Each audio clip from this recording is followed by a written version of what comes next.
Praise the Lord. இயேசு கிறிஸ்துவின் சந்ததியாராக இருக்கிற சகோதரி யாருக்கும் இயேசுவின் நாமத்தில் அன்பின் வாழ்த்துக்கள். இந்த நாளிலும் கூட இந்த ஆன்லைன் வாயிலாக நம்ம இந்த கீபோர்ட் கிளாஸ்க்கு கூட தேவன் கிருபை செய்திருக்கிறார். நம்ம இன்றைக்கு நம்ம செபித்து நம்ம துவங்குவோம். நாம் செபிப்போம். எங்களை நேசிக்கிற நல்ல தகப்பனே, இந்த நாளுக்காக நன்றி செலுத்துகிறோம். ஆண்டவரே, இந்த நாளில் கூட தகப்பனோட கேள்வியை கூட்டி சேர்த்திங்க. ஒரு சில காலையை காற்றுகள் இருக்கிறோம். அதை காற்றுவதற்கு புரிந்து கொள்வதற்கு ஞானத்தையும் கிருபையும் ஆண்டவரே நீங்கள் தரும்படி ஜெபிக்கிறோம். ஆண்டவரே எங்களை தாழ்த்தி ஒப்புடுக்கிறோம். நீங்கள் ஆளுகை செய்யுங்க. இயேசுவின் நாமத்தில் ஜெபிக்கிறோம் நல்ல தகப்பனே. ஆமேன் ஆமேன் ஆமேன்.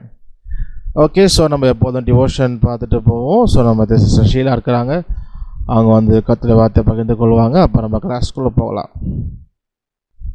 கர்த்தருடைய நாமம் மகிமைப்படுவதாக. நாம் ஆலயம், பழைய ஏற்பாட்டிலே ஆலயம் இருந்தது, அதற்கு முன்பதாக ஆசரிப்பு கூடாரம் இருந்தது. புதிய ஏற்பாட்டிலே அது எப்படி மாற்றப்பட்டிருக்கிறது என்று சொல்லி நாம் காரியங்களை பார்த்து கொண்டிருக்கிறோம். இப்பொழுது நான் உங்களிடத்திலே ஒரு கேள்வியை கேட்க விரும்புகிறேன். என்ன அப்படின்னு சொன்னால், நாம் இன்றைக்கு ஆலயம் என்று சொல்லுகிறோம், சபை என்று சொல்லுகிறோம், ஒரு கட்டிடத்தை குறிப்பிடுகிறோம். இப்படி காரியங்கள் நடைபெறுகிறதை நாம் பார்க்கிறோம்.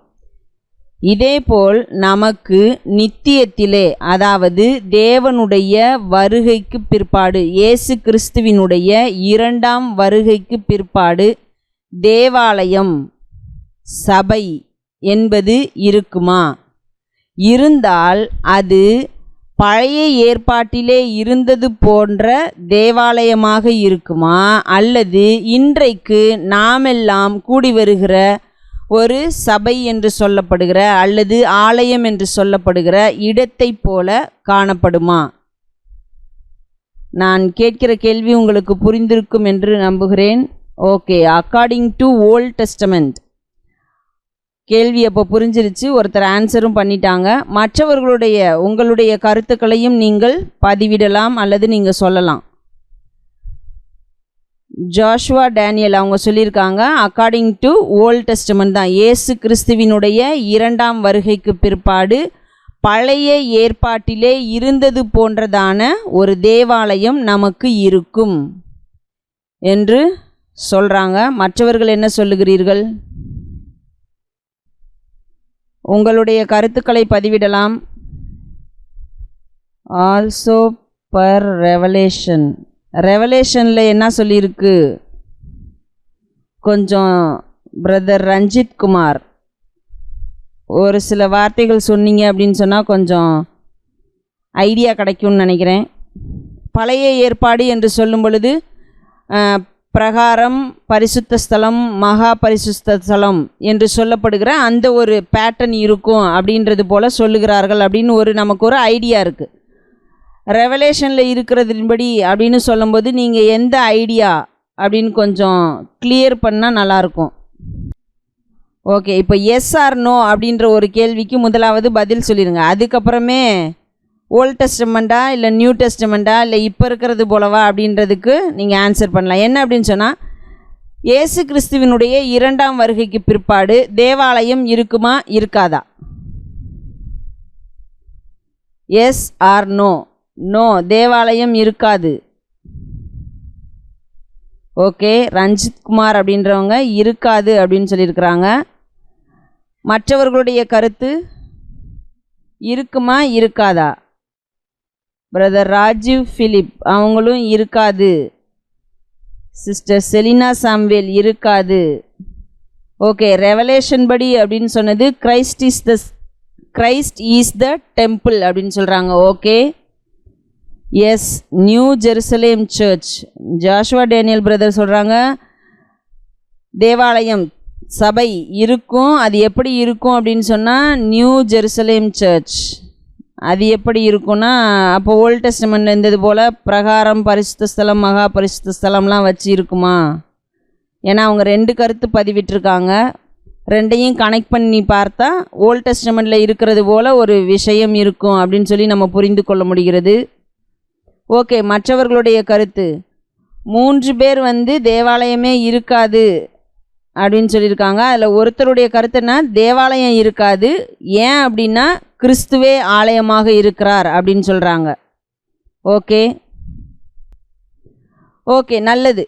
ஆனால் அதிகமான நேரங்களிலே இன்றைக்கு நாம் கேள்விப்படுகிறதும் பிரசங்கிக்கப்படுகிறதுமான காரியங்கள் என்ன அப்படின்னு சொல்லி நம்ம பார்த்தோமானால், இயேசு கிறிஸ்து இரண்டாவது முறையாக வந்துவிட்டு போன பிறகு, நம்மை அழைத்து கொண்டு சென்ற பிறகு அங்கேயும் தேவாலயம் இருக்கும் என்று சொல்லுகிறதான பிரசங்கத்தை நாம் கேட்கிறோம்.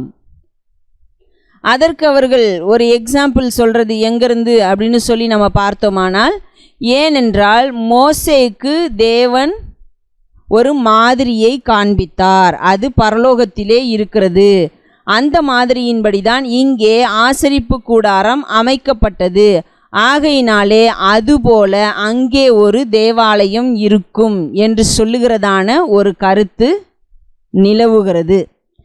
அப்படி இருக்கும் என்று சொன்னால், எப்பொழுது அவர்கள் தேவாலயத்தை, அதாவது ஆசரிப்பு கூடாரத்தை, மோசேயின் காலத்திலே இருந்த பரலோகத்திலிருந்து அவருக்கு காட்டப்பட்ட மாதிரியின்படி அமைக்கப்பட்ட ஆசரிப்பு கூடாரத்தை ஒரு பில்டிங்காக வித்தியாசமான ஒரு ரூபம் கொடுத்து மாற்ற வேண்டும் என்று சொல்லி நினைக்கும் பொழுது, தேவன் அதற்கு எந்த மாதிரியை காண்பித்திருப்பார், அல்லது ஏன் அதை மாற்றுவதற்கு ஒத்துக்கொண்டார் என்றெல்லாம் நாம் சிந்திக்க வேண்டும். இப்போ மோசேக்கு ஒரு காரியத்தை சொல்கிறாரு, நீ போய் இதை செய்ய என்று சொல்லி. அப்போது அதற்காக ஒரு ப்ளூ பிரிண்ட் காட்டப்படுகிறது, நீ இப்படி தான்ப்பா செய்யணும். இன்றைக்கு எப்படி நாம் வீடு கட்டும் பொழுது அதற்கு முன்பதாக ஒரு இன்ஜினியர்கிட்ட கொடுத்து நம்ம வீட்டினுடைய மாடலை போடுகிறோமோ, அதன்படி அங்கே ஒரு மாடல் காட்டப்பட்டது, அவ்வளவுதானே ஒழிய அதே தான் அங்கே இருக்கிறது என்று அர்த்தமில்லை என்பதை நாம் புரிந்து கொள்ள வேண்டும். ஆனால் இதை வைத்து இன்றைக்கு அநேக பிரசங்கங்கள் நமக்கு கொடுக்கப்படுகிறதை நாம் பார்க்க முடிகிறது. அநேக நேரங்களிலே அது கேட்பதற்கு இனிமையாகவும் இருக்கிறது, நாமும் ஏற்றுக்கொள்ளுகிறவர்களாக காணப்படுகிறோம்.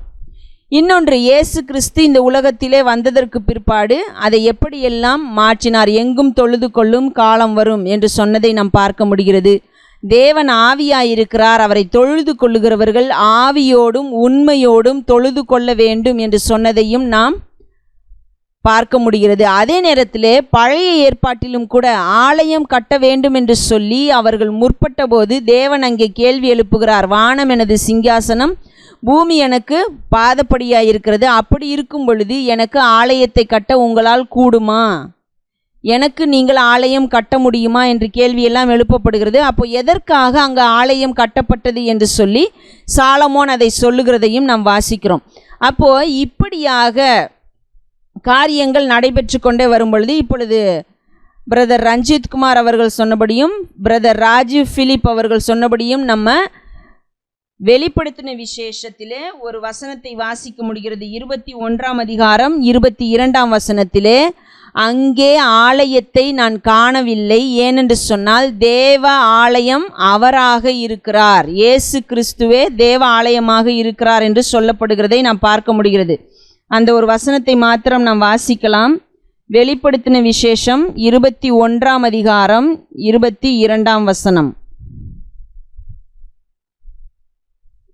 அதிலே தேவாலயத்தை நான் காணவில்லை, சர்வ வல்லமையுள்ள தேவனாகிய கர்த்தரும் ஆட்டுக்குட்டியானவருமே அதற்கு ஆலயம்.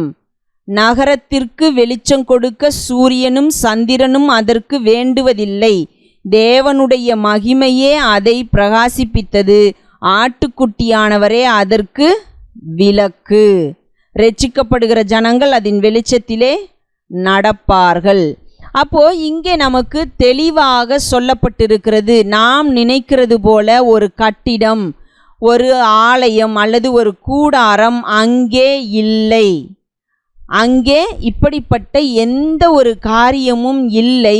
ஏனென்று சொன்னால் அங்கே ஆலயமாக இருப்பது யார் என்றால் சர்வ வல்லமையுள்ள தேவனாகிய கர்த்தரும் ஆட்டுக்குட்டியானவருமே அங்கே ஆலயமாக இருக்கிறார் என்று சொல்லப்பட்டிருக்கிறது. அப்போ பாடல் எழுதினவர்களும் எழுதினார்கள், தேவ ஆலயமும் அவரே, தூய ஒளி விளக்கும் அவரே. அப்போ இதில் நம்ம என்ன பார்க்க முடிகிறது, உபதேசம் பாடல்களிலும் தெளிவாக வெளிப்பட்டதை பார்க்க முடிகிறது. ஆனால் அன்றைக்கும் ஒரு சிலர் உபதேசம் இல்லாமல், அதாவது வேதத்திற்கு இணையான, வேதத்திலே காணப்படுகிறதான உபதேசத்திற்கு ஒட்டாமல், அதோடு ஒத்துப்போகாமல் பாடல்களை எழுதியிருக்கிறார்கள், இன்றைக்கும் எழுதியிருக்கிறார்கள். அப்படிப்பட்ட ஒரு சில பாடல்களை நாம் பார்க்க முடிகிறது. அப்போது அப்படிப்பட்ட பாடல்களை நாம் பாடுவது சரியாக இருக்குமா என்று யோசிக்க வேண்டும். ஆனால் அதற்கு நேர்த்தியான இசை கொடுக்கப்பட்டிருக்கிறது, நேர்த்தியான காரியங்கள் வார்த்தைகளாக அவர்கள் புனைந்து எழுதியிருக்கிறார்கள். அதெல்லாம் வைத்து நாம் ஜாலியாக பாடிவிடுகிறோம், மெய்மறந்து பாடுகிறோம். ஆனால் அது வேதத்தினுடைய உபதேசத்தின்படி இருக்கிறதா என்று நாம் யோசிக்கிறவர்களாக இருக்க வேண்டும். இப்போ இந்த பாட்டை நம்ம பார்க்கிறோம். இதோ மனுஷரின் மத்தியில் என்று சொல்லப்படுகிறதான பாடலிலே தேவ ஆலயமும் அவரே, தூய ஒளிவிளக்கும் அவரே என்று சொல்லி இடம்பெறுகிறது. அது வேதத்தினுடைய வசனத்திற்கு, உபதேசத்திற்கு ஒத்து போகிறது. ஆனால் இன்றைக்கு நாம் எல்லாரும் பரவசமாக பாடுகிற ஒரு பாடல் உண்டு. என்னவென்று சொன்னால், ஆலயம் செல்லுவதே அது மகிழ்ச்சியை தந்திடுதே என்று சொல்லி நம்ம பரவசமடைந்து பாடுகிறோம்.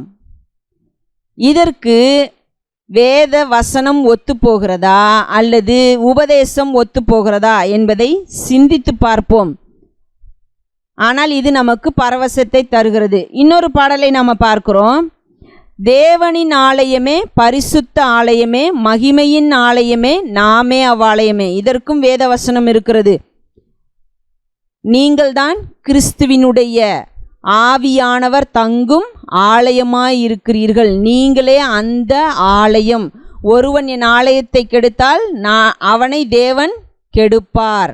அப்போ இந்த பாடலை பார்க்கும் பொழுது இது தேவனுடைய வசனத்திற்கு ஒத்து போகிறதை நாம் பார்க்க முடிகிறது.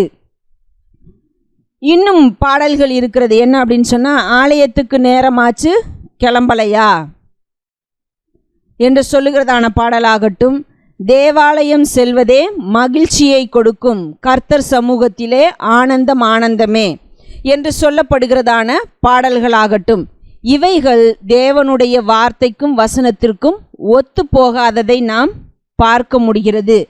அதே நேரத்திலே இன்னும் ஒரு சில பாடல்களை பார்க்கிறோம். தேவன் தங்கும் உள்ளம் அது தேவாலயம், அசுத்தம் இல்லா உள்ளம் அது தேவாலயம் என்று சொல்லி பார்க்கிறோம். அப்போது அந்த நாட்களிலாகட்டும் இந்த நாட்களிலாகட்டும் பாடல்களிலே நாம் ஒரு காரியத்தை பார்க்க முடிகிறது. தேவ வசனத்தை வாசித்து அதை தியானித்து எழுதினவர்கள் தேவனுடைய வார்த்தைக்கும் உபதேசத்திற்கும் இணங்க பாடல்களை எழுதியிருக்கிறார்கள். அப்படி வேத வசனத்திற்கு முக்கியத்துவம் கொடுக்காமல் அதை வாசித்து நேசித்து தியானிக்காமல் எழுதும் பொழுது அதற்கு இணங்கின ஒத்துப்போகிற பாடல்கள் இல்லாமல் இருக்கிறதை, பரவசமூட்டுகிறதான வகையிலே மாத்திரம் பாடல்கள் இருக்கிறதையும் நாம் பார்க்கிறோம். நாளைக்கு உங்களிலே யார் வேண்டுமானாலும் பாடல்களை எழுதலாம், இசை அமைக்கலாம்.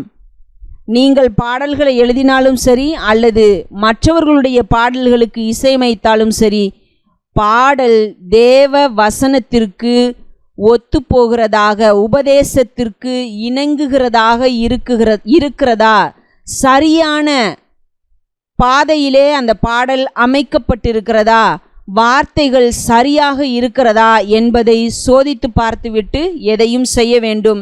அது மாத்திரமல்ல, நாம் எப்பொழுதும் ஒரு காரியத்தை ஞாபகத்தில் வைத்து கொள்ள வேண்டும். இந்த உலகத்திலே இருக்கிறதான நாட்கள் வரைக்கும் தேவன் தங்குகிற ஆலயம் நாம் தான் ஜீவனுள்ள கற்களாக இருந்து அவருடைய பரிசுத்த ஸ்தலமாக எழுப்பப்பட்டு கொண்டே இருக்கிறோம். இதற்கு அஸ்திபாரமாக இருப்பது கிறிஸ்து மூளைக்கல்லாக இருக்கிறார். அஸ்திபாரமாக தீர்க்கதரிசிகளும் பரிசுத்தவான்களும் இருக்கிறார்கள், அப்போஸ்தலர்கள் இருக்கிறார்கள் என்பதை நாம் மறந்து போகக்கூடாது. கிறிஸ்துவின் வருகைக்கு பிற்பாடு அவர்தான் ஆலயம். அங்கே வேறு ஆலயம் இல்லை. அங்கே பரிசுத்த ஸ்தலம், மகா பரிசுத்த ஸ்தலம், இது அது என்று சொல்லி நாம் கற்பனை செய்கிற காரியங்கள் இல்லை என்பதை ஞாபகத்திலே வைத்து கொள்ள வேண்டும். அப்படிப்பட்ட பிரசங்கங்களை நாம் கேட்கும் பொழுது இல்லை என்பதை தெளிவாக நம் உள்ளத்திலே நாம் சொல்ல வேண்டும். அதே நேரத்திலே நமக்கு தெரிந்த சகோதரிகளுக்கும், அதே நேரத்திலே அவர் நீங்கள் தொடர்ந்து போகிறதான சபையின் ஊழியராக இருப்பார் என்று சொன்னால், தனிப்பட்ட நேரங்களிலே இது எந்த விதத்திலே சரியானது என்பதை நீங்கள் கேட்க முடியும் என்று சொன்னால் கேட்பதும் சரியாக இருக்கும். ஏனென்று சொன்னால் நாம் தெளிவாக ஒரு காரியத்தை புரிந்து கொள்ள வேண்டும். அதை தான் பிரசங்கிக்கிறவர்களாகவும் போதிக்கிறவர்களாகவும் காணப்பட வேண்டும். வேதத்திற்கு மாறாக பாடல்களாக இருந்தாலும் சரி, பிரசங்கங்களாக இருந்தாலும் சரி, அதை நாம் நிராகரிப்பது, வேண்டாம் என்று சொல்லி ஒதுக்குவது, வெறுப்பது நமக்கு சிறந்ததாக இருக்கும். ஆகையினாலே வேதத்தை மறுபடியுமாக நாம் வாசிப்போம், தியானிப்போம், தேவனுக்கு பிரியமானவர்களாக இருந்து செயல்படுவோம். தேவன் தாமே நம்மோடு கூட இருந்து நம்மை வழி நடத்துவாராக. தொடர்ந்து நம்ம கிளாஸுக்கு போகலாம். ஸோ நம்ம அண்டர்ஸ்டாண்டிங் ரிதம், அந்த ரிதமில் கடைசி நம்ம பார்க்க இருக்கிறோம். நம்ம இது வரைக்கும் 4x4, 2x4, 3x4, 6x8. So நம்ம தொடர்ந்து இதே பேட்டர்னில் போவோம். அதாவது இப்போ வந்து ஜஸ்ட்டு கவுண்டிங் மட்டும் பண்ணுறோம் இல்லையா. ஸோ திரும்ப 4x4 வருவோம். அப்போ இன்னும் கொஞ்சம் பாட்டுக்கு என்ன சொல்கிறது, கார்ட்ஸ் அப்ளை பண்ணுறது, திரும்ப அது மாதிரி ஒரு சைக்கிள் போவோம். 4x4, 2x4, ஒரு சில பாட்டு கார்ட்ஸ் வாசிப்போம். திரும்ப இன்னொரு சைக்கிள் வருவோம், நோட்ஸ் எப்படி எடுக்கிறது. ஸோ ஆக்சுவலாக நம்ம திரும்ப அந்த சைக்கிள் ஒரு த்ரீ டைம்ஸ் அது மாதிரி பண்ணுவோம். ஸோ நமக்கு அது யூஸ்ஃபுல்லாக தான் இருக்கும். ஓகே, ஸோ இந்த அண்டர்ஸ்டாண்டிங் ரிதம், இது போல் நம்ம ரிதம் எழுதுறோம் இல்லையா. இப்போ 4x4னா 4 எழுதுகிறோம், 3x4னா 3 எழுதுகிறோம். ஸோ இது வரைக்கும் நீங்கள் கவனிச்சிருப்பீங்க. அதாவது இது மாதிரி எழுதும் பொழுது எவ்வளோ ரெஸ்ட்டு வருதுன்றதை கவனிச்சிருப்போம் இல்லையா. சில பாட்டில் பார்த்தீங்கன்னா ஒரு பாருன்னா ஒரு மெஷர். இப்போ 1 2 3 4னா ஒரு 4 கவுண்ட் ஒரு மெஷர், 4 பீட் ஒரு மெஷர். அந்த மெஷர் ஃபுல்லாகவே ரெஸ்ட் இருக்கும். ஆக்சுவலாக நம்ம இது வந்து நம்மளுடைய சாங் வந்து என்ன சொல்கிறது, நல்ல ஒரு அண்டர்ஸ்டாண்டிங் கிடைக்கும். ஒரு பாட்டை கேட்கும்பொழுது நம்ம மியூசிக் இல்லாமல் பாடும் பொழுது என்ன ஒன்றா இந்த ப்ராப்ளம் வரும். நம்ம யூஸ்வலாக மியூசிக் இல்லாமல் பாடுறோம் அப்படின்னா நம்ம டப்புன்னு ஆரம்பிச்சிடும். இப்போ 6/8 நான் பார்த்தேன்ல, யார் பிரிக்க முடியும்னா தான் உந்த நண்பிலிருந்து தேவா, யார் பிரிக்க முடியும் நாதா உந்த நண்பிலிருந்து தேவா என் சார்பில், அப்படி ஆரம்பிச்சிடும். அப்போ என்னென்னா நமக்கு எவ்வளோ நேரம் ரெஸ்ட் இருக்குதுன்னு நமக்கு தெரியாது. ஸோ அப்போ மியூசிக் எல்லாம் பாடுறப்போ, ரிதம் எல்லாம் பாடுறப்போ அந்த ப்ராப்ளம் வரும். ஓகே, ஸோ அப்போ இந்த மாதிரி நம்ம கவுண்டிங் எழுதும் பொழுது நமக்கு பாட்டு எங்கே ஆரம்பிக்குது, அதோடைய ஸ்டைல் பேட்டர்ன் என்ன, அதே போல் நமக்கு எவ்வளோ நேரம் ரெஸ்ட்டு எங்கே வருது, இதை நம்ம நிறையா பண்ணும் பொழுது நமக்கு ஆட்டோமேட்டிக்காக ஒரு சாங்கை கேட்குறோம் அப்படின்னா நம்ம பிரெயின் உடனே சேரும். இது 4x4, இது 3x4, நமக்கு சக்குன்னு புரியும். நிறைய நேரத்தில் சில பேர் கேட்பாங்க என்னோட, ஒரு பாட்டு 3x4ன்னு எப்படி கண்டுபிடிக்கிறது, ஒரு பாட்டு கேட்ட உடனே அது 4x4 எப்படி கண்டுபிடிக்கிறது. ஒன்று நம்ம கவுண்ட் பண்ணி கண்டிப்பாக 1 2 3 4ன்னு கவுண்ட் பண்ணுவோம். அது செட் ஆகலைன்னா 3x4 அப்படி கவுண்ட் பண்ணுவோம். அப்போது ஒன்றுமே தெரியாமல் நம்ம எப்படி கெஸ் பண்ணுறது அப்படின்னா ரொம்ப டஃப்பான விஷயந்தான். பட் இந்த போல் விஷயங்களை நம்ம நிறைய எக்ஸசைஸ் பண்ணும் பொழுது நமக்கு ஆட்டோமேட்டிக்காகவே ஒரு சாங்கை கேட்குறப்போ டக்குன்னு நமக்கு பிரெயின் சொல்லிடுது 4x4. அது எப்படிங்க சொல்லணும், அது எப்படி டக்குன்னு சொல்லும், நம்ம பாட்டுக்கு பண்ணிட்டே இருந்தால் சொல்லிடுமா அப்படின்னா நிச்சயமாக ஆக்சுவலாக ஒரு யாரோ ஒருத்தர் சொல்லி நான் கேள்விப்பட்டிருக்கேன்.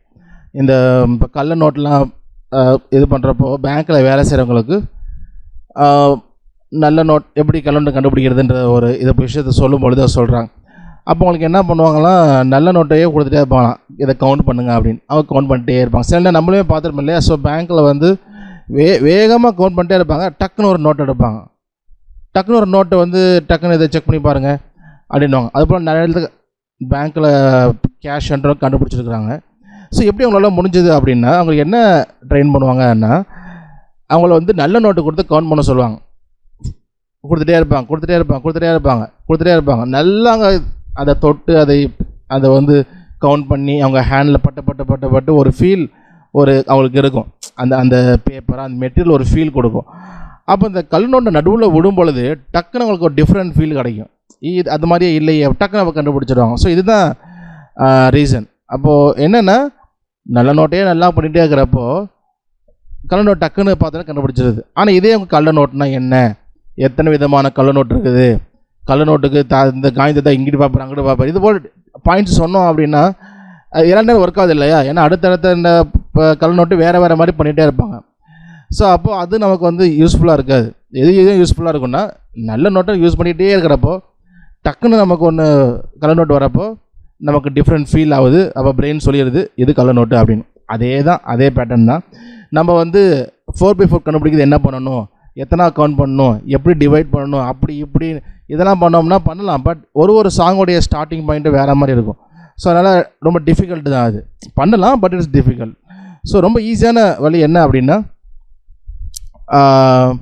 நம்ம இந்த போல் எக்ஸசைஸ் இந்த 1 2 3 4 இல்லை 4x4 2x4 இது போல் கவுண்டிங்கில் எழுதி நம்ம நோட்ஸ் எடுக்கிற, கார்ட்ஸ் வாசிக்கிற, எந்த பாட்டாக இருந்தாலும் இப்படி எழுதுறோன்னா இது ரொம்ப ஈஸியான விஷயம் தான். ஸோ நீங்கள் எழுத போய் தெரிஞ்சிருக்கும், ரொம்ப டஃப்பு கிடையாது, ஜஸ்ட்டு இதாக தான் இருக்கும். ஸோ அது மாதிரி எழுதணும் அப்படின்னா நமக்கு வந்து அந்த சாங் வந்து ஒரு பாட்டு கேட்குறோன்னா டக்குன்னு பிரெயின் சொல்லிடும் இது 4x4 இது 3x4 டக்குன்னு சொல்லிடும். நமக்கே ஆச்சரியமாகி எப்படி சொல்லுது. ஸோ அப்போது we have to train ourselves. So நம்ம அதை நிறையா தொடர்ந்து பண்ணிகிட்டே இருந்தோம்னா ஆட்டோமேட்டிக்காகவே நம்மளால் ஃபைன் பண்ண முடியும் இது எந்த ரிதமில் வருது, அது நான் சொல்கிறது அந்த டைம் சிக்னேச்சர்னு சொல்லுவோம். Key signature. Okay sir, time signature proper western time. So அதை நம்ம கண்டுபிடிக்க முடியும். ஓகே சரி, நம்ம இப்போ வந்து இந்த 7/8 வந்து நம்ம கவுண்டிங் பார்ப்போம். அதே போல் ஒரு பாட்டுமே எடுத்து பார்ப்போம். ஓகே, நான் ப்ளே பண்ணுறேன். ஸோ நிறைய நேரம் வீடியோ ஸ்டக் ஆகிறனால நான் இன்றைக்குமே வீடியோ ரெக்கார்ட் பண்ணி வச்சுட்டேன். ஸோ அந்த ரெக்கார்ட் பண்ண தான் ப்ளே பண்ண போகிறேன். Praise Lord. இயேசு கிறிஸ்துவின் சந்ததியாராக இருக்கிற சகோதரிகள் யாருக்கும் இயேசுவின் நாமத்தினால் அன்பின் வாழ்த்துக்கள். ஸோ இன்றைக்கி நம்ம 7/8 அந்த ரிதம் பார்க்க போகிறோம். இது வரைக்கும் நம்ம அண்டர்ஸ்டாண்டிங் ரிதமில் 4x4 பார்த்துருக்கோம், 3x4 பார்த்துருக்கோம், அதே போல் 2x4 6/8 பார்த்துருக்குறோம். ஸோ இன்றைக்கி 7/8 பார்க்க போகிறோம். ஸோ அதை ஃபஸ்ட் நம்ம கவுண்ட் பார்த்துட்டு அப்புறம் 2 பாடல்கள் பார்க்கலாம். ஓகே, ஸோ 7/8 அப்படின்னு சொல்லும் பொழுது 7 கவுண்ட் வரும். நம்ம எப்போதும் சொல்லுறது போல் மேலே இருக்க நம்பர் தான் நம்ம எத்தனையாக கவுண்ட் பண்ண போகிறோம் அப்படிங்கிறத டிசைட் பண்ணக்கூடியது. ஓகே, அப்போ 7/8 அப்படின்னு நம்ம 7 கவுண்ட் பண்ணோம். For example 1 2 3 4 5 6 7 1 2 3 4 5 6 7. ஸோ அந்த மாதிரி 7 நம்ம வந்து கவுண்ட் பண்ணோம். ஸோ இதில் வந்து ரொம்ப நிறையா பாடல்கள் கிடையாது, ஒரு சில பாடல்கள் தான் இருக்குது. சரி, ஸோ ஃபஸ்ட்டு இந்த கவுண்ட் நம்ம பார்த்துடலாம்.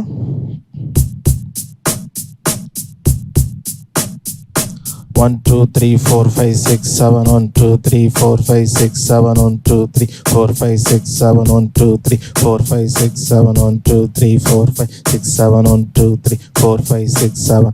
ஸோ இது போல் நம்ம வந்து கவுண்ட் பண்ணுவோம். சரியா? ஓகே, ஸோ இந்த மாதிரி கவுண்ட் பண்ணணும். ஸோ இந்த போல் தான் அந்த தாளம் இருக்கும். ஒரு சில வேறு தாளங்கள் கூட இருக்குது 7/8.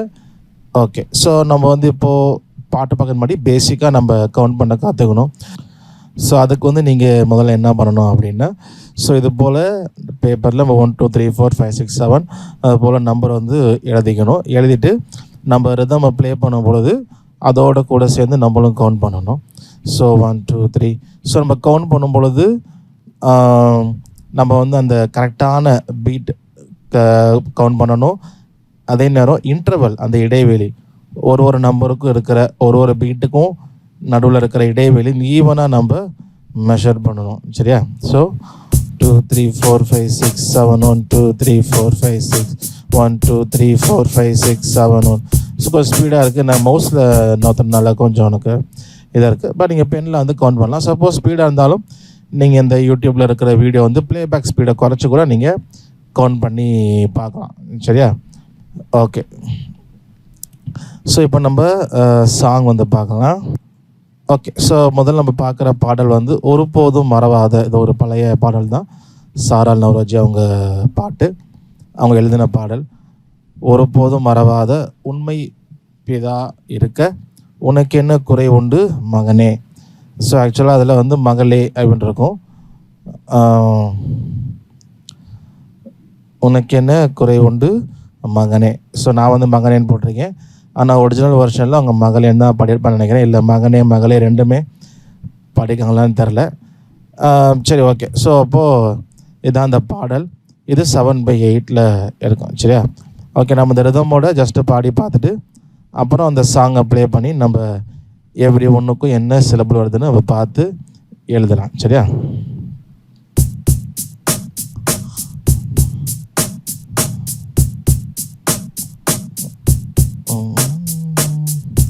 ஒரு போதும் மறவாத உண்மை பீதாவிருக்க உனக்கு என்ன குறை உண்டு மகனே. ஓகே, ஸோ அப்போது அந்த மாதிரி தான் பாட்டு இருக்குது. 7/8 தான் இருக்குது. சரியா? நம்ம இப்போ பாட்டை ப்ளே பண்ணிவிட்டு நம்ம எவ்ரி ஒன்றுக்கு என்ன சிலபிள் அதுன்னு நம்ம எழுதிக்கலாம். ஸோ அதுக்கு முன்னாடி நீங்கள் வந்து பாட்டு வந்து சிலபிள் பிரிச்சுடுங்க. பிரிச்சுட்டு அப்புறம் இது எழுதுனீங்கன்னா கரெக்டாக இருக்கும். ஓகே, 1 2 3 4 5 6 7 1 2 3 4 5 6 7 1 2 3 4 5 6 7. ஸோ அந்த மாதிரி போயிட்டுருக்கோம்.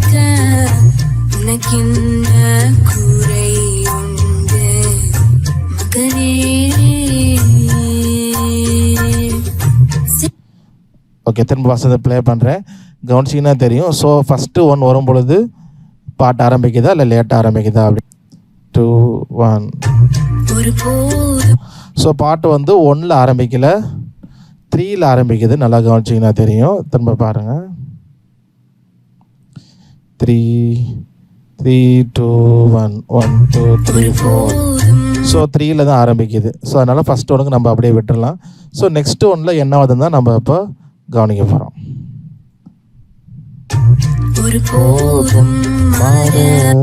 மா மறவாத அந்த மா இங்கே இருக்கா மா, இந்த சிலபிள் தான் வருது. அப்போ வந்து நம்ம ஒன்றில் எதுவும் இல்லை. அதனால் ஃபஸ்ட்டு ஒன்று அப்படியே விட்டுட்டு ரெண்டாவது ஃபஸ்ட்டு வர இடத்துல ஃபஸ்ட்டு பீட்டில் மறவாத அந்த மா. ஸோ திரும்ப பார்த்தீங்கன்னா அடுத்த ஒன்றில் எதுவுமே வரல. 3ல் தான் அடுத்த இது ஸ்டார்ட் ஆகுது. அப்போ நம்ம 1ல் சிலபிள் அப்படியே விட்டுட்டு இந்த அடுத்த அதாவது 4வது ஒன்று வரப்போ என்ன வருதோ அது எழுதணும்னா போதும். தா பிதா பீதாரில் இந்த தா. நெக்ஸ்ட் ஒன்றில் எதுவுமே இல்லை, அப்படியே விட்டுட்டு அடுத்த ஒன்றில் தா. ஓகே,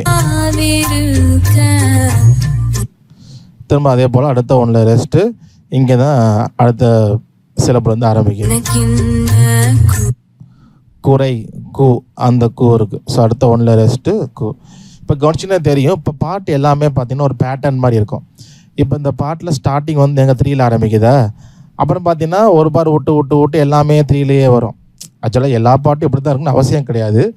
பட் நம்ம லிசன் பண்ணும் பொழுதே நமக்கு அந்த இது போல் எழுதும்பொழுது நமக்கு தெரியும். இது போல் எக்ஸசைஸ் நிறையா பண்ணும் பொழுது என்ன ஒரு பெரிய அட்வான்டேஜ்னால் நமக்கு சாங் கேட்கும் பொழுதே இது வந்து இந்த ஃப்ரேஸ் அதே மாதிரி எவ்ரி டைம் ரிப்பீட் ஆகுது. அப்போ நமக்கு நோட்ஸ் எடுக்கிறதுக்கும் கார்ட்ஸ் எழுதுறதுக்கும் ரொம்ப அது யூஸ்ஃபுல்லாக இருக்கும். நம்ம டீகோட் பண்ணுறதுக்கு ரொம்ப ஒரு புரிஞ்சுக்கிறதுக்கு ஒரு மியூசிக்னா என்ன, இப்போ இந்த ரிதம்னா என்ன, அந்த அண்டர்ஸ்டாண்டிங் வந்து நமக்கு ரொம்பவே இம்ப்ரூவ் ஆகும். ஓகே,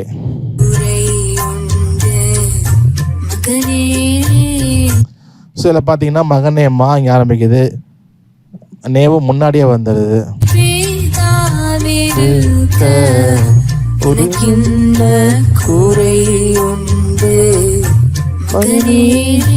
ஸோ நே இங்கேயே வந்துடுது நே.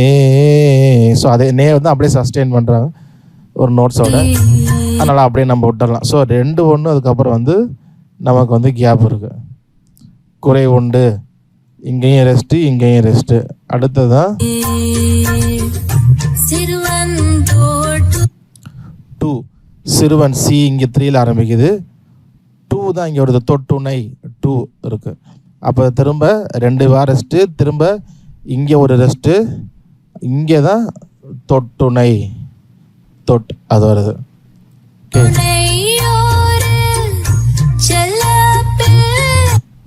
லை செல்லப்பிள்ளை இங்கே வருது. அப்போ அடுத்த ஒன்று ரெஸ்ட்டு செல்லப்பிள்ளை.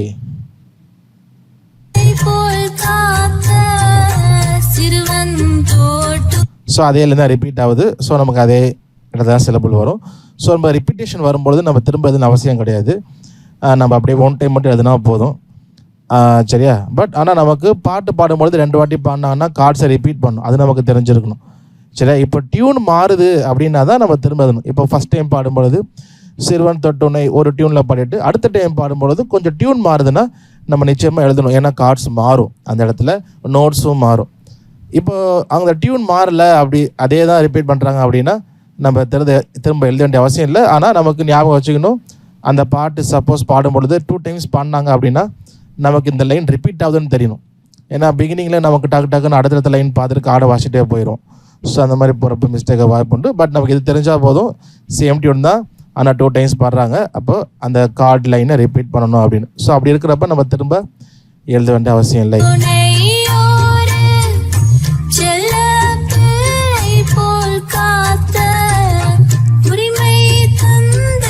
தை தந்தை, உரிமை தந்தை, அந்த தை வருது.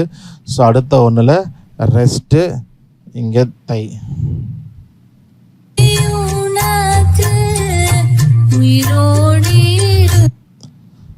உயிரோ விட்டனே. ஓகே,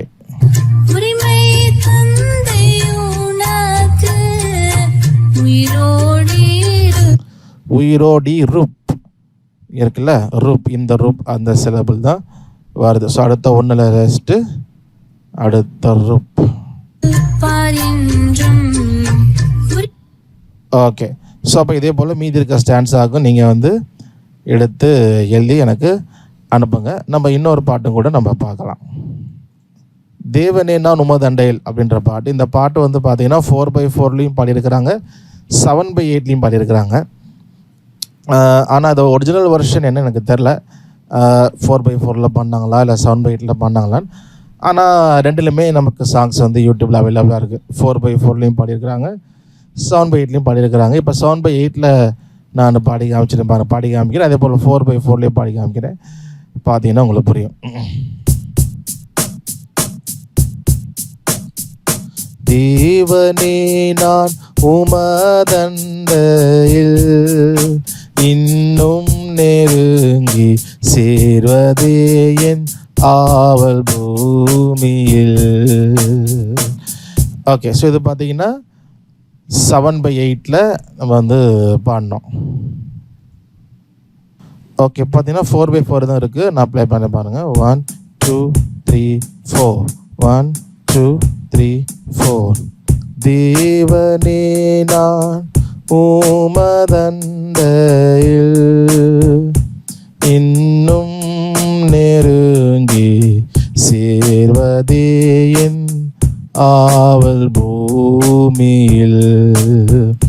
ஸோ அப்போ 4/4லையும் பாடியிருக்கிறாங்க, 7/8லையும் பாடியிருக்கிறாங்க. அதுக்கேற்றது போல் லிரிக்ஸ் கொஞ்சம் அங்கங்கே எழுத பாடுற மாதிரி இருக்கும். ஓகே, நம்ம இப்போ 7/8 லேர்ன் பண்ணுறதுனால நம்ம 7/8லேயே பார்ப்போம். Okay,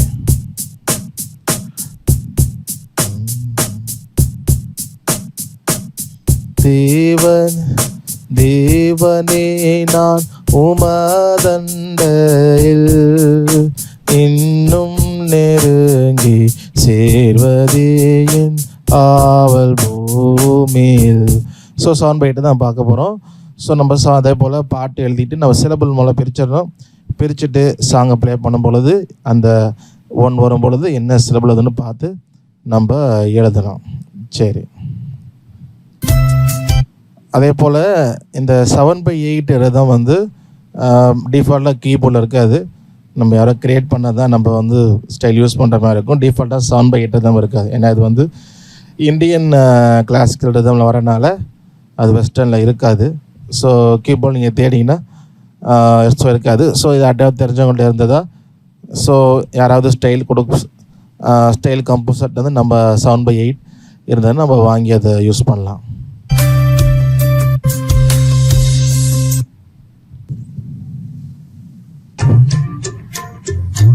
One, two, three, four, five, six. தேவனே நான் உமதண்டையில் இன்னும் நெருங்கி சேர்வதே என் ஆவல் பூமியில். ஸோ திரும்ப 1 2 3 4 5 6 7 1. ஸோ கவனிச்சிங்கன்னா தெரியும், தேவனே 1ல் தான் ஆரம்பிக்குது. அப்போ நம்ம மொதல் ஒன்றில் இந்த தே எழுதிக்கலாம். தேவனே நான் ஊ அடுத்த ஒன்றில் ஊமது, அதில் அந்த ஊ வருது. ஊ உமாதண்டையில் தண்டையில் அடுத்த ஒன்றில் இல் வருது.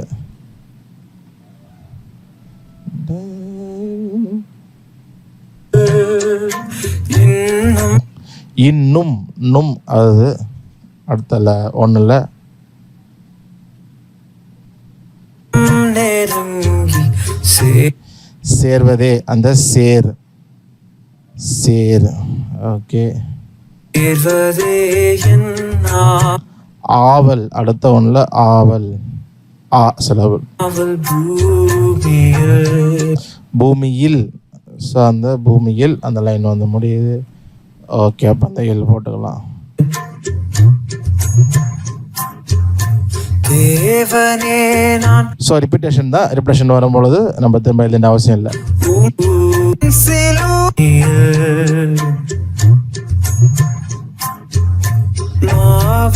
ஸோ மாவலிய மா வரும்பொழுது ஒன்றில் ஆரம்பிக்குது. ஸோ அந்த மாதிரி நீங்கள் மீதி இருக்க எல்லா ஸ்டாண்ட்ஸாக்குமே எழுதி எனக்கு ஃபோட்டோ எடுத்து பர்சனலாக அனுப்புங்க. நான் உங்களுக்கு ஆன்சர் அனுப்புகிறேன். அதே போல் சவுண்ட் மேட்ச் இருக்கும். சவுண்ட் மேட்ச் பண்ணி அனுப்புங்க. மற்ற எந்த ரோட்ஸ் இருந்தாலும் நீங்கள் வாட்ஸ்அப் குரூப்பில் கேளுங்க. ஓகே, பிரைஸ்லான். கர்த்தர் ஆசீர்வதிப்பார். தேவனே நான் 4/4 தாய் சங்கீதம்ல அந்த பிரதர் பாடின மாதிரி இருக்குமா? இதில் தலைமுறை சங்கீதத்தில் அந்த பாட்டு பாடியிருக்காங்களோ தெரியல, நான் பார்த்துட்டு சொல்கிறேன். அதில் 4/4 பாடியிருப்பாங்கன்னு நினைக்கிறேன். ஆனால் அந்த தலைமுறை சங்கீதத்தில் ஒருத்தர் கீபோர்டு வாசிப்பாப்பில், ஒருத்தர் கண்ணாடி போட்டு, அவர் தான் இந்த நான் இப்போ ப்ளே பண்ண சாங் வந்து பாடினது. அது அவருடைய சேனலில் போட்டிருந்தேன். அதில் தான் நான் டவுன்லோட் பண்ணேன். 7/8 பாடியிருந்தார். இப்போ தலைமுறை சங்கீதத்தில் 4/4 7/8 தெரில. ஓகே, ஸோ எஸ்ன்னா 4/4 7/8 தெரியலையே. ஓ, அவர் பாடியிருப்பான்னு சொன்னேன்ல, அதுக்கு சொல்கிறீங்களோ? ஓகே, ஸோ அதை வேணால் செக் பண்ணிக்கலாம். ஸோ நம்ம ரெண்டுலேயுமே பாடலாம். ஸோ நான் இப்போ பார்த்தீங்கன்னா சில சாங்ஸ் வந்து நம்ம ரீமேக் பண்ணுவாங்க இல்லையா? ஸோ அது மாதிரி பண்ணும்பொழுது பாடலாம், அது ஒன்றும் தப்பு கிடையாது. நமக்கு வந்து பாடல் பாடுறது நம்ம விசுவாச அறிக்கைகள் தான். ஸோ அப்படி இருக்கிறனால we can change the tune, we can change the rhythm. எல்லோரும் சேர்ந்து பாடக்கூடியதாக இருக்கணும். ஸோ அதுதான் முக்கியம். ஓகேவா? ஸோ அதனால் அது பிரச்சனை இல்லை. ஸோ நம்ம லேர்ன் பண்ணுறதுனால 7/8 நமக்கு வேணும்னால 7/8 யூஸ் பண்ணுறோம். ஆனால் எனக்கு தெரிஞ்சு நிறையா பேர் 4/4 தான் பாடி நான் பார்த்துருக்கேன். 7/8 ஒரு சிலர் தான் பாடியிருக்கிறாங்க. ஸோ அதனால் பண்ணலாம். ஸோ இப்போ நமக்கு 7/8 ஃபாஸ்ட்டாக இருக்கலாம். பட் அது சொன்னல, இந்த யூடியூப்பில் தான் லிங்க் நான் ஷேர் பண்ணுவேன். அதில் ப்ளேபேக் செட்டிங்ஸ் இருக்கும். ப்ளேபேக் ஸ்பீடை நீங்கள் ரெடியூஸ் பண்ணிவிட்டு நீங்கள் இந்த எவ்ரி ஒன்றுக்கு நோட்ஸ் கண்டுபிடிக்கலாம். ஸோ நம்ம யூடியூப்பில் அது அட்வான்டேஜ். நம்ம நார்மலாக வீடியோக்கு அப்படி இருக்காது. பட் யூடியூப்பில் பெரிய அட்வான்டேஜ் என்ன அப்படின்னா, நமக்கு வந்து அந்த ப்ளேபேக் ஸ்பீடை குறைக்க நல்லாவே நம்ம லேர்ன் பண்ணுறதுக்கு ரொம்ப யூஸ்ஃபுல்லாக இருக்கும். நான் நிறைய இடத்துல நேரில் கிளாஸ் போகிறப்ப நிறையா யூஸ் பண்ணுவோம். அது ரொம்ப யூஸ்ஃபுல்லாக இருக்குது. ஓகேவா? ஓகே, சரி. வேறு என்ன சொல்லலாம்? ஓகே, ஸோ இந்த கவுண்டிங்கில் இல்லை இதுக்கு முன்னாடி எடுத்தது ஏதாவது டவுட்ஸ் இருக்கா? ஏதாவது லெசன்ஸில் இருந்தால் நீ கண்டிப்பாக நீங்கள் கேட்கலாம். இப்போ do you have any questions? அதான் இந்த ஒருபோதும் மறவாது அந்த சாங்ல வந்து அது ஃபர்ஸ்ட்ல இருந்து ஆரம்பிக்கிற மாதிரி தானே இருக்கு இல்லையா? நீங்க 3rd கவுண்ட்ல இருந்தா ஆரம்பிக்குது அப்படின்னீங்க. ஆமா, பட் அது ஃபர்ஸ்ட் கவுண்ட்ல டச் ஆகி தானே வந்த மாதிரி இருக்கு. ஆக்சுவலாக தாளம் வந்து 1ல் ஆரம்பிச்சிருது. ஆனால் அவங்க பாட்டு வந்து ஒருங்கிறது ஓ அப்படிங்கிறது 3 தான் ஆரம்பிக்குது. ஒரு போதும் ஒரு. ஸோ ஒரு ஓங்கிற அந்த சிலபிளே 3ல் தான் ஸ்டார்ட் ஆகுது. நீங்கள் அதை சொன்னால் நீங்கள் என்ன பண்ணணும், அந்த திரும்ப அந்த வீடியோ அனுப்புகிறேன் யூடியூப் லிங்க்கு. ப்ளேபேக் ஸ்பீடை நல்லா கொஞ்சம் சும்மா குறைச்சிட்டே வாங்க. இப்போ 1.0 இருக்கும், 90 வைங்க. ஸோ நல்லா தெரியும். அப்படி இல்லை 80 வரைக்கும் கொண்டு கூட வரலாம். ஸோ இப்போ குறைச்சிங்கன்னா உங்களுக்கு நல்லாவே தெரியும் அந்த லிரிக்ஸ் வந்து 3ல் ஆரம்பிக்கிறது. ஸோ 3ல் தான் ஆரம்பிக்குது. ஓகே, வேறு யாருக்காவது கொஸ்டின்ஸ்?